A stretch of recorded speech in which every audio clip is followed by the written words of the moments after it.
This is the story of a grieving young man who suffers from survivor's guilt over the untimely demise of his beloved wife. He follows his calling to venture to an isolated and enigmatic place in search of answers.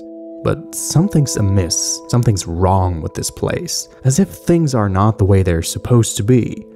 He finds two other persons who are stuck here as well, and just like him, they also seem to be haunted by their past.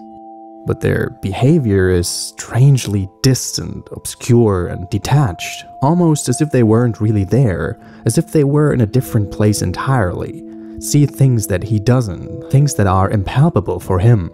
Until he meets his wife. This can't be her. It must be a delusion. She passed away years ago. But unmistakably, there she stands, right in front of him. That woman, she looks identical to the love whose loss he's been mourning for so long. There she stands, like an elusive effigy carved from a perfect, wide-eyed memory. But that's what this place does to people.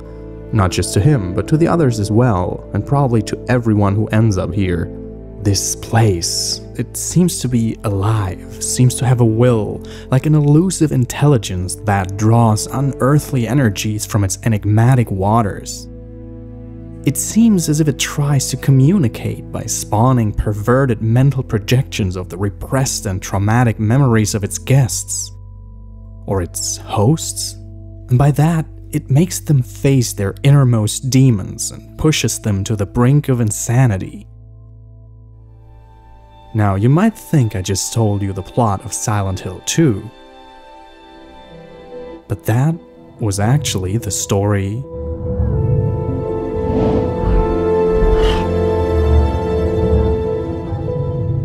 of Solaris.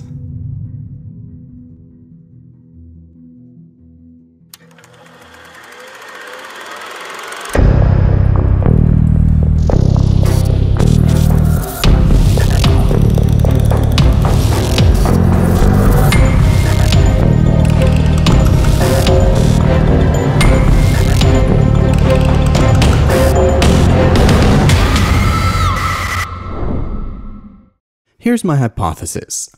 Solaris served as one of Silent Hill 2's major narrative influences. Aside from the usual suspects, Dostoevsky's Crime and Punishment, David Lynch's Blue Velvet, Lost Highway, and Twin Peaks, as well as Jacob's Ladder, Phantoms, and a few other officially confirmed inspirational works, Solaris's influence has never been formally acknowledged by any of Team Silent's members, but the thematic similarities between the two works are just so striking that, as you've just seen in the opening sequence, I can easily summarize Solaris's plot outline just without using any specifics and names, and it could just as well be a retelling of Silent Hill 2's story. But let's start at the bottom. Solaris is originally a science fiction novel written by Stanislav Lem in 1961, which depicts the futility of attempted communications with extraterrestrial life on a far distant planet.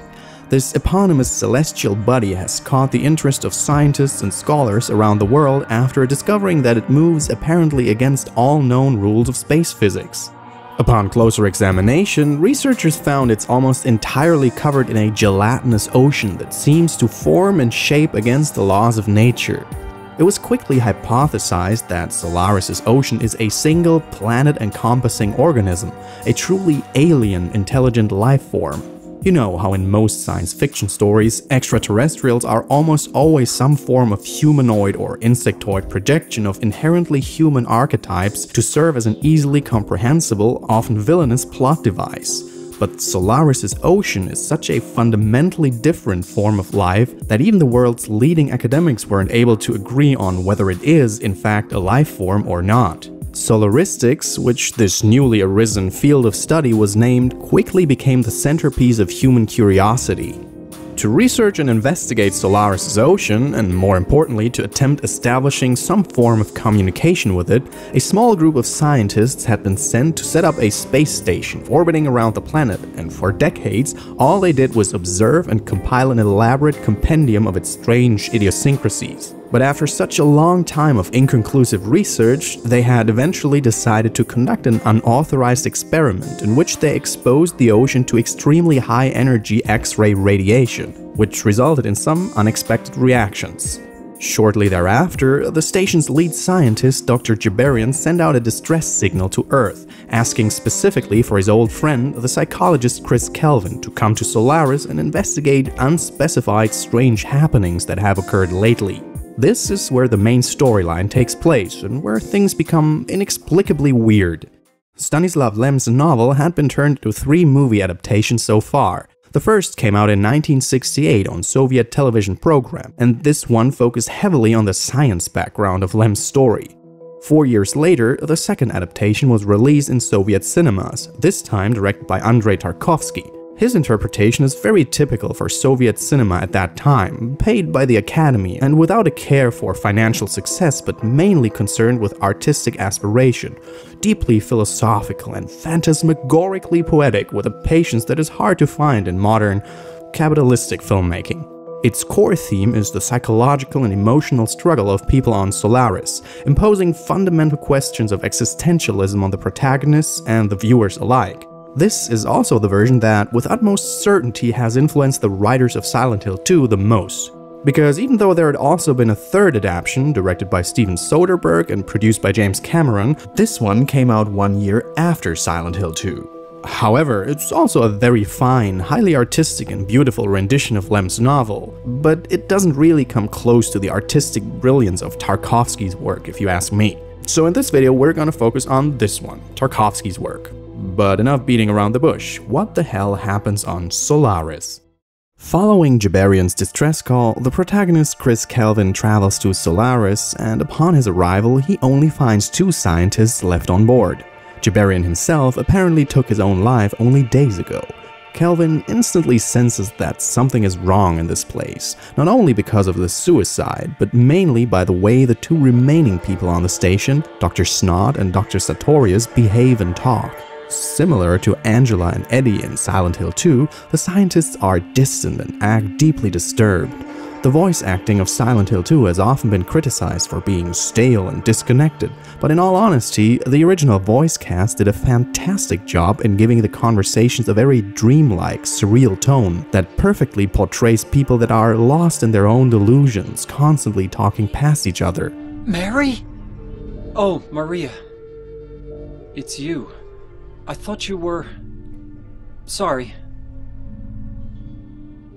Anyway, I'm glad you're alive. In Solaris, Tarkovsky once again shows his mastery in establishing this multi-layered, unsettling, dreamlike atmosphere simply through the way people talk and act, unmistakably conveying how something is amiss without making it obvious to the viewer what is actually wrong. Слушайте, Сноуд, я понимаю, что произошло нечто чрезвычайное, и, может быть...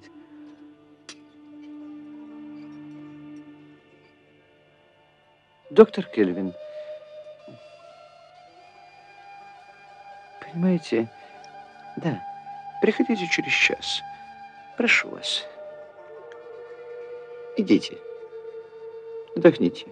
A sort of inverted dramatic irony in which every character knows something that the viewer doesn't, and that Kelvin doesn't know either.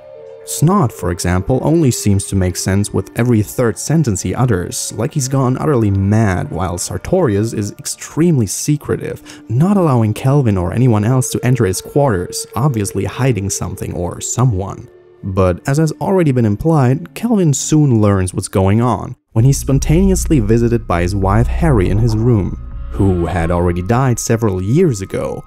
Just like with Mary in James's case, Kelvin had been guilt-stricken by her death. In his case, he didn't actively kill her, but she committed suicide resulting from their tumultuous divorce. Gripped by a sudden fear, because he realizes that this can't be the real Harry, he lures her into a space shuttle before launching it into the stratosphere. But no dice, Harry's doppelganger keeps returning, with no recollection of the past, and so, just as Maria, the doppelganger of James Sunderland's wife, dies over and over again, so too is Kelvin forced to witness his loved one's apparition die repeatedly in horrible ways. And just like Maria is not a carbon copy of James's wife, but rather a projection of his idealized, rose-tinted memories of her, Kelvin's visitor, as the scientists on Solaris call them, is also shaped solely from the things Kelvin remembers about Harry. Я совсем себя не знаю. Не помню. Я закрываю глаза и уже не могу вспомнить своего лица. А ты? Что? Ты себя знаешь? Как каждый человек. While the scientists' attempts to establish communication with Solaris Ocean failed, they quickly come to the hypothesis that these visitors are the planet's first attempt to communicate with them. A practically omnipotent being that feeds off the emotionally most significant information locked away in the minds of its hosts, which it clumsily uses to recreate them in physical form in an attempt to provoke a reaction.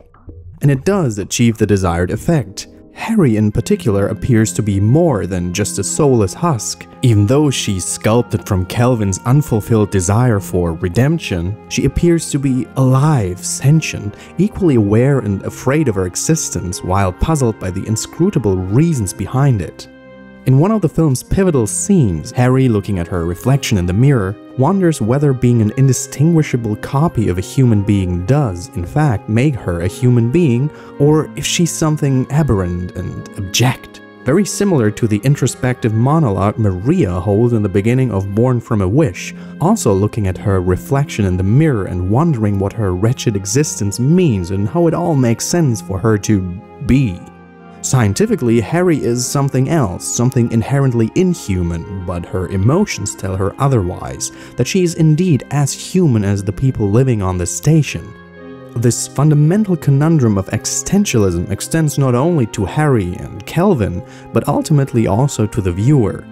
Many great pieces of literature and media have tackled this deeply philosophical and ethical question, because its fascination lies in the fact that, despite its philosophical gravity, there are no ultimate answers for it. Thinking about it in and of itself is its own purpose and the reason for the torment it causes.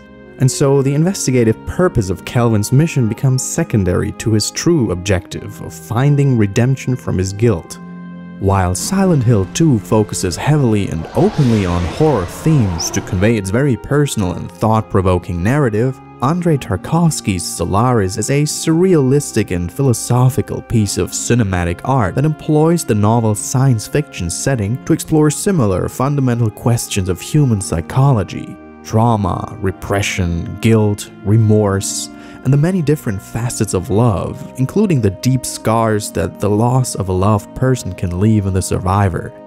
It's a film that takes its time to carefully build up to its most riveting moments, and when they unleash, they always hit hard, leaving a long-lasting impact on the viewer. Tarkovsky's films are known for their dreamlike elegance and their many layers of symbolism that make you ponder about it for long after watching it. And that makes it all the more rewarding to discover something new each time you watch it again. If you consider yourself a fan of Silent Hill 2, or if any of what I just showed you even remotely caught your interest, I can't recommend watching it enough. But be warned, it's not an easily approachable watch when you're used to fast-paced modern cinema. It is, as I said, very slow-paced, sometimes even dreadfully so. Tarkovsky apparently once said in an interview that he made the first hour of the movie deliberately boring to get all the idiots to leave the cinema before the film takes up momentum. That's it for today, so thank you for watching Monsters of the Week. If you enjoyed this video, then don't forget to leave a like, subscribe if you haven't already, and leave a comment down below. And if you'd like to support me directly, then why not leave $1 or $2 on my Patreon? So, until next time, remember, the truth is out there.